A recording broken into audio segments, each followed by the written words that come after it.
Hello good morning friends, आप सभी को जीके एग्जाम में बहुत बहुत स्वागत है। फ्रेंड्स, आज हम लोग इस वीडियो में साइंस के लगभग 60 प्रश्न देखेंगे। जो एनवीएस यानी लाइव अटेंडेंस 2022 में जो वैकेंसी आ चुकी है, उसके लिए आप लोगों को पता है कि लाइव अटेंडेंस में 60 प्रश्न साइंस के पूछे जाएंगे, यानी सब्जेक्ट स्पेसिफिक प्रश्न। तो चलो हम लोग स्टार्ट करते हैं पहला प्रश्न से। देखिए, इसमें पहला प्रश्न कह रहा है कि खाद्य ऊर्जा को हम किस इकाई में माप सकते हैं। तो खाद्य ऊर्जा को जो हम लोग है कैलोरी में मापते हैं। विद्युत मात्रा की इकाई होती है एम्पियर होती है। एसआई पद्धति में लेंस की शक्ति की इकाई क्या होती है, तो डायप्टर होती है। कैंडला मात्रक है, यानी कैंडला जो होता है किसका मात्रक होता है, तो ज्योति तीव्रता का मात्रक होता है, यानी कैंडला। जूल इकाई है किसका, तो ऊर्जा की। ल्यूमेन किसका मात्रक होता है, तो ज्योति फ्लक्स का मात्रक होता है, यानी ल्यूमेन।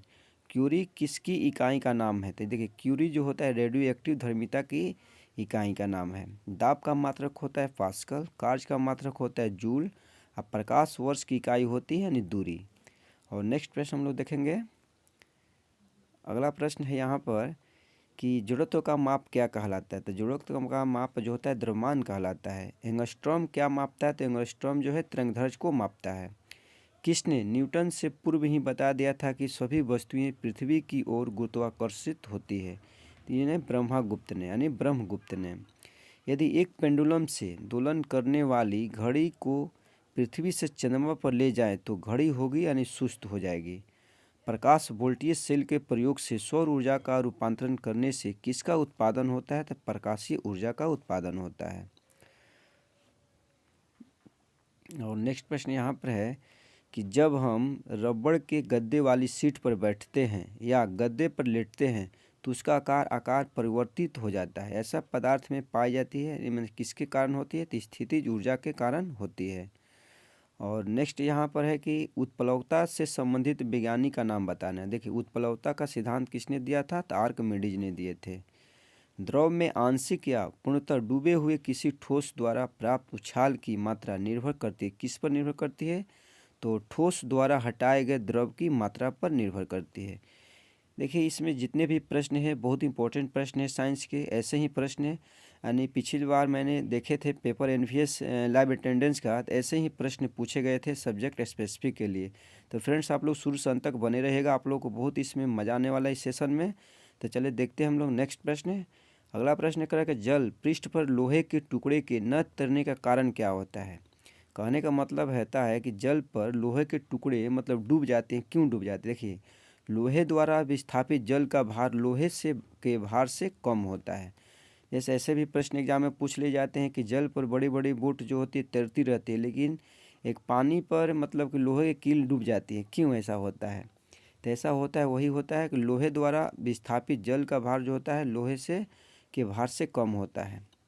वेग, संवेग और कोणीय वेग कैसी राशि है, तो सदिश राशि है। देखिए, वेग, संवेग और कोणीय वेग अगर पूछ दे कि कैसी राशि है, तो सदिश राशि है।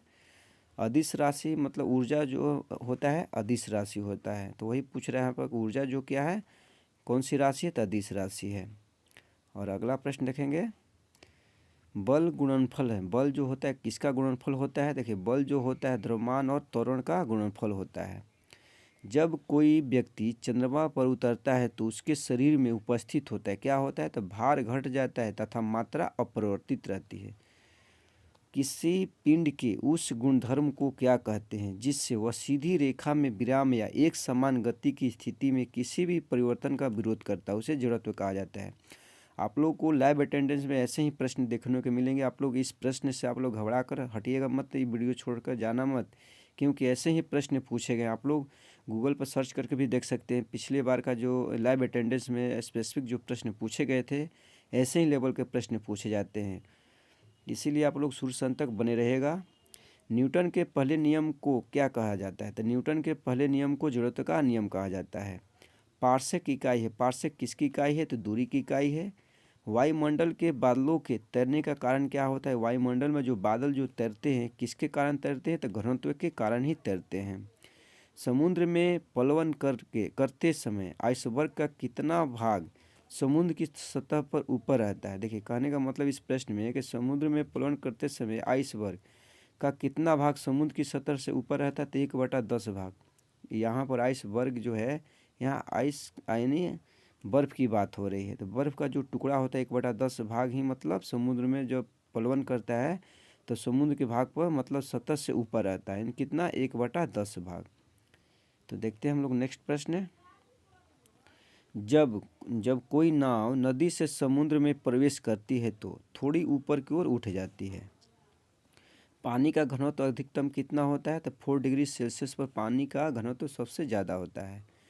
वस्तु की मात्रा बदलने पर अपरिवर्तित रहेगा। क्या अपरिवर्तित रहेगा? घनत्व जो होगा अपरिवर्तित रहेगा। तैराक को नदी के मुकाबले समुद्री पानी में तैरना आसान क्यों लगता है? तो क्योंकि समुद्र पानी का घनत्व साधारण पानी से ज़्यादा होता है, इसीलिए। यदि पृथ्वी का द्रव्यमान वही रहे और त्रिज्या 1% कम हो जाए तब पृथ्वी के तल पर जी का मान क्या होगा? तो यानी 2% बढ़ जाएगा। चलिए देखते हैं हम लोग नेक्स्ट प्रश्न। चलिए नेक्स्ट प्रश्न हम लोग बात करें यहाँ से। बर्नौली अप्रमेय आधारित है। बर्नौली का जो प्रमेय है किस पर आधारित है? तो ऊर्जा संरक्षण के सिद्धांत पर आधारित है। लोहे की सुई पानी के सतह पर तैरती है। इस परिघटना का कारण होता है पृष्ठ तनाव होता है। और एग्जाम में पूछा जाता है कि वर्षा की जो बूंदें होती है मतलब गोलाकार क्यों होती है? तो वर्षा का बूंदें गोलाकार होने के कारण उसका भी होता है पृष्ठ तनाव ही होता है। ब्लोटिंग पेपर द्वारा स्याही के सूखने में शामिल होता है यानी केशकीय अभिक्रिया परिघटना। केशकीय अभिक्रिया परिघटना। नेक्स्ट प्रश्न है कि यदि हम भूमध्य रेखा से ध्रुवों की ओर जाते हैं तो जी का मान क्या होता है? बढ़ जाता है। शरीर का वजन ध्रुवों पर सबसे ज़्यादा होता है। शरीर का वजन कहाँ सबसे ज़्यादा होगा? तो ध्रुवों पर सबसे ज़्यादा होगा। और नेक्स्ट प्रश्न हम लोग देखेंगे। चलिए नेक्स्ट प्रश्न हम लोग देखते हैं यहाँ से। कुछ इम्पोर्टेंट इसमें प्रश्न नहीं है, इसलिए हम इसमें इम्पोर्टेंट जो प्रश्न लग रहा है वही प्रश्न हम लोग कराएंगे इस वीडियो में। चलिए नेक्स्ट प्रश्न यहाँ बात कर रहा है कि पहाड़ी पर चढ़ता एक व्यक्ति आगे की ओर क्यों झुक जाता है? क्योंकि शक्ति संरक्षण हेतु, यानी शक्ति संरक्षण के कारण अपने बैलेंस को बनाने के लिए पहाड़ी पर चढ़ते समय मतलब मनुष्य आगे की ओर झुकता है। और नेक्स्ट प्रश्न यहाँ पर है। नेक्स्ट प्रश्न देखते हैं हम लोग। चलिए नेक्स्ट प्रश्न यहाँ से देखते हैं हम लोग। गुरुत्वाकर्षण के सार्वभौमिक नियम का प्रतिपादन किसने दिया था? तो न्यूटन ने दिए थे। ऊर्जा का संरक्षण का आशय होता है कि ऊर्जा का न तो सृजन हो सकता है और न ही विनाश किया जा सकता है। बहुत इंपॉर्टेंट प्रश्न है। ऊर्जा के संरक्षण का अर्थ क्या होता है? तो वही होता है ऊर्जा का ना तो हम सृजन कर सकते हैं और ना ही विनाश कर सकते हैं। पास्कल इकाई है, किसकी इकाई है पास्कल? तो तापमान की यानी इकाई है पास्कल। देखिए यहाँ पर पास्कल जो है तापमान और दाब की भी इकाई पास्कल ही होती है। 1 किलोग्राम सेंटीमीटर स्क्वायर दाब समतुल्य होता है 0.1 के बार यानी 1 बार के बराबर। क्यूसेक से क्या मापा जाता है? जल का बहाव को मापा जाता है क्यूसेक से। किसी पिंड का भार ध्रुव पर सर्वाधिक होता है। एक लिफ्ट में किसी व्यक्ति का प्रत्यक्ष भार वास्तविक भार से कम होता है जब लिफ्ट जा रही हो कहाँ पर? त्वरण के साथ नीचे जा रही हो। और नेक्स्ट प्रश्न यहाँ पर है कि कौन सी ऊंचाई भू स्थिर उपग्रहों की होती है? तो 36,000 किलोमीटर।